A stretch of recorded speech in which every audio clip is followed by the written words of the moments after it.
The elusive S-Corp. No doubt, all your friends have told you you've got to set yourself up with one. If you're looking to get an accountant's hot take on this entity election to figure out whether it's the right fit for you, you've come to the right place. In this video, I'm going to talk about what an S-corporation is, when and how to elect it, and some of the benefits you can expect, and also some of the hidden costs and complexities that your friends aren't going to tell you about. My name's Tony Wilson. I'm a certified public accountant and a certified management accountant, and I'm the owner and proprietor of Equip Fractional CFO Services, where we help software development agency owners like you build businesses they love without going bankrupt in the process. It's important to note that for all of my videos, this is meant for educational purposes only and should not be construed or considered as tax advice. Always consult with your tax professional and your legal counsel before taking any significant decisions in your business. Now, with that out of the way, there's no time to waste. Let's dive right in. First of all, an S-corporation isn't a business entity type. It's a tax election that can be made by certain types of business entities, including corporations and limited liability companies, or LLCs.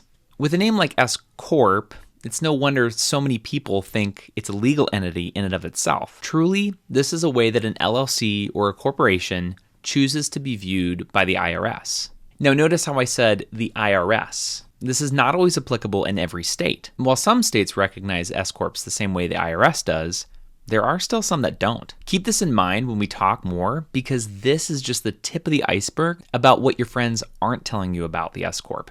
S-corporations also have a number of limitations that can be too restrictive for some entrepreneurs and investors. First, investors need to be U.S. persons, so no foreign investors allowed. Second, investors can only be individuals, estates, and certain types of trusts. No corporations, partnerships, or LLCs allowed.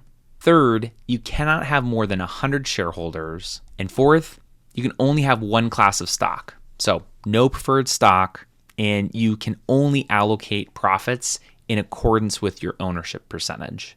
Now, when a business elects S-corporation status, it's essentially choosing to be taxed as a pass-through entity. Now, this means that business's income and losses are passed through to its shareholders, who are then responsible for paying taxes on their individual income tax returns. Now, for those who don't know, the typical corporation, also called a C-Corp, will be taxed at the entity level. Additionally, there will be a tax on all dividends paid to shareholders and for any wages paid to officers. In contrast, pass-through entities get to skip the tax at the entity level. So you're only paying income tax at the individual level and on the wages paid to officers. So, if an S-Corp is an election to be treated as a pass-through entity, why wouldn't I just stick with my sole proprietorship, which is pass-through by default? An S-Corp differs from just a plain sole proprietorship in that owners of an S-Corp take reasonable compensation, which may not be as high as net income in a sole proprietorship. But we'll get into that in a little bit. Before we do, let's first talk about when and how to elect this status, as well as some of the ongoing reporting requirements. At a federal level, to elect S-corporation status, a business must file Form 2553 with the IRS. This is essentially due on March 15th of the year you want to begin to be recognized as an S-Corp. Now let's look at two examples together to illustrate that point. Let's say there's a company called Bright Corporation, and they file to elect S-corporation status on February 1st, 2024. Now, because they got in before the March 15th deadline, they can elect to be treated as an S-corporation for the entire calendar year 2024. In contrast, Shoeshiners LLC files to elect S-corporation status on August 7th, 2024. Because it was sent in after the March 15th deadline, the earliest they could be treated as an S-corporation would be for the calendar year 2025. Now, one caveat here is they could provide a reason for why they filed late and might get lucky enough to still be treated as an S-Corp in 2024. Woo-hoo. If you remember earlier in this video, I said the Form 2553 is what the IRS needs. Each state has their own rules, so you have to be careful there. In the state of Minnesota, where I'm located, we recognize the election status when the IRS does. In the state of New York, at least up until recently, you needed to file an additional form to have your S-Corp be recognized. Now, this is one of the areas you want to be aware of because not every accountant knows every state's rules. Now, one thing to note, just because you filed your Form 2553 doesn't mean you're in the clear and you're being treated as an S-Corp. You need that official confirmation letter back from the IRS proving that you're good to go. Some ongoing compliance requirements you should be aware of are, number one, filing an 1120S annually with the IRS for your federal income tax, as well as the appropriate S-Corp return in the proper states, wherever you have nexus. Number two, issuing K-1s for all S-Corp shareholders. Number three, paying yourself a reasonable wage as an owner. Now, fun fact about this, the IRS has no authority to force you to take a wage, but they do have the authority to reclassify the money you take out of your business. So if you take money out of your business, they can reclassify that money as wages and make you pay payroll taxes and penalties and interest on that tax. Now, if you take no money out of your business, you could theoretically have zero in compensation. Just make sure you go to pay those back wages if you choose to take that approach, which that's going to be a topic for another video. Number four, along with paying yourself a reasonable wage, you'll also need to file and remit the payroll taxes withheld and file payroll tax returns. Typically the Form 940 or the 941, depending on your size. If you already have employees, this isn't going to be a lot of extra work. But if you're a freelancer or a solopreneur with an S-Corp, make sure you do this correctly. Again, consider whether there are any state payroll tax reporting requirements. Number five, do not break any of the 4 rules of an S-Corp that I previously mentioned in this video. Breaking those are going to automatically terminate your S election. Now that we've talked about when and how to elect S-Corp status, as well as some ongoing reporting requirements, let's talk about why so many people recommend the S-Corp, Payroll Tax Savings. Oh yeah! One of the biggest benefits of electing S-Corporation status is that it can help you save on payroll taxes. Now, just to dispel a common misconception, S-Corps do not provide any income tax savings compared to a sole proprietorship, just on payroll taxes. But how does it save money on payroll taxes? Let's look at an example to illustrate the concept. Ralph Johnson is a freelance software developer who makes $200,000 in revenues. Now, before paying himself any wages, his business makes $125,000. Let's assume a reasonable wage for Ralph is $75,000. As a sole proprietorship, or Schedule C, he would be subject to both the employer and employee portions of payroll taxes, which amounts to 15.3%. Yikes. Now, he would only be charged that percent for $115,438 because he can deduct the employer portion of payroll taxes from his net income. So that comes out to $17,662 in payroll taxes. In contrast, as an S-Corp, he would only be subject to 15.3% on $75,000 that he pays himself as an employee. So that comes out to $11,475. Now, by electing S-Corp status, he would save himself $6,187 in payroll taxes. That's incredible. But too many entrepreneurs leave it there and say, look, I'm saving a ton of money. Now, while it may be true that we're saving money on payroll taxes, what, if any, impact is there on income taxes? Let's run those numbers as well. The first major difference is your QBI, or qualified business income, deduction.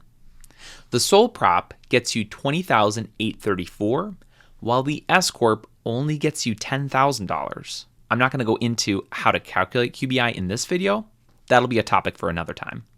Because of all of this, the taxable income as a sole proprietor is only $83,335, whereas Ralph, with his business electing S-Corp status, would be making $103,000.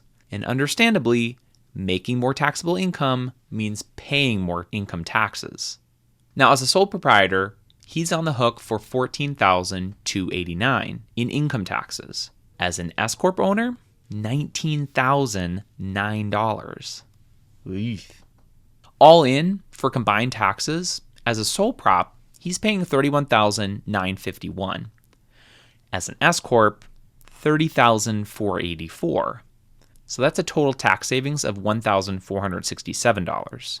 Now, when you factor in things like the cost of filing the S-Corp election, the ongoing cost of payroll, the increased cost of filing 1120S versus Schedule C, and the overall limitations on who can be an owner in your business, it starts to make you question, was that savings really worth it? Not to mention the fact that he won't be able to contribute as much in tax-advantaged retirement accounts because his lower wages as an S-Corp owner. But we haven't even talked about one of the most sinister aspects of the S-Corp, the state and local taxation complexities. Do you have any idea how unnecessarily complicated it is to run a digital business selling into different states in the USA? Way too complicated. And when you add an S-Corp into the mix, it's exponentially more complicated. Take, for example, a company located in Minnesota. S-elected, but selling digital products and services into Tennessee. They established Nexus there, and guess what? Tennessee doesn't recognize your S-Corp status. They just go and tax you like a regular old C-Corp. Or another example, an S-Corp owner who's located in Utah. Typically, in the state of Utah, you aren't required to remit quarterly estimated income taxes as an individual taxpayer. And even though the S-Corp status is fully recognized by Utah, they tell you, well, as an S-Corp, we treat you like a C-Corp for quarterly estimated income tax purposes, even though the S-Corp is a pass-through entity. So you have to pay quarterly estimated income taxes while regular sole proprietors in Utah don't. And don't even get me started about New York. The fact of the matter is, we live in the USA, and our states love to make their own rules. How they adopt and interact with S-Corps is no different. Now, if you're a business located in a non-complex state, and you only ever sell to clients within your own state, this might not be a huge factor. But chances are, if you haven't already started selling to clients throughout the United States, you will be eventually. And when you do, you will likely trigger Nexus where you least desire it. Not a lot of small mom and pop CPA firms have much experience navigating the complexities of multi-state income tax and evaluating whether you have Nexus. So with the best intentions, they go and tell you that the S-Corp election will be great for you. Little do they know, it'll be a nightmare that you'll end up footing the bill for when you have to handle special tax circumstances in each of those states. Now, this is not to say you should never be an S-Corp. I'm just trying to show you that there are more angles to consider than the main selling point of save money on payroll taxes. So we get to the last question of our video. Is the S-Corp election right for your business? I mean, it depends. Sure, the status can drive payroll tax savings, but there are a lot more factors to consider than just that one number. As always, I'll point you to speak with a tax professional to make sure you're getting the right advice for your unique situation. But let me up the ante on that.